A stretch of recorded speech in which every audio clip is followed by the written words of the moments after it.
بسم اللہ الرحمن الرحیم۔ انس بن مالک رضی اللہ عنہ نے بیان کیا کہ رسول اللہ صلی اللہ علیہ وسلم نے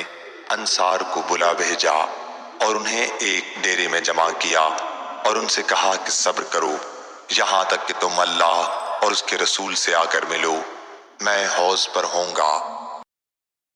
حضرت عبداللہ بن عباس رضی اللہ عنہ نے بیان کیا کہ نبی کریم صلی اللہ علیہ وسلم رات کے وقت تہجد کی نماز میں یہ دعا کرتے تھے: اے اللہ، اے ہمارے رب، حمد تیرے ہی لیے ہے، تو آسمان و زمین کا تھامنے والا ہے اور ان سب کا جو ان میں ہے، اور تیرے ہی لیے حمد ہے، تو آسمان و زمین کا نور ہے، ان سب کا جو ان میں ہے،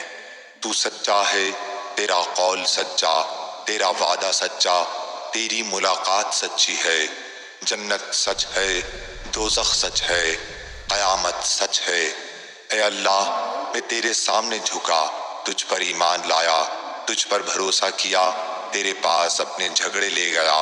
اور تیری ہی مدد سے مقابلہ کیا، بس تو مجھے معاف کر دے میرے وہ گناہ بھی جو میں پہلے کر چکا ہوں، اور وہ بھی جو بعد میں کروں گا، اور وہ بھی جو میں نے پوشیدہ طور پر کیے، اور وہ بھی جو ظاہر طور پر کیے، اور وہ بھی جن میں تو مجھ سے زیادہ جانتا ہے۔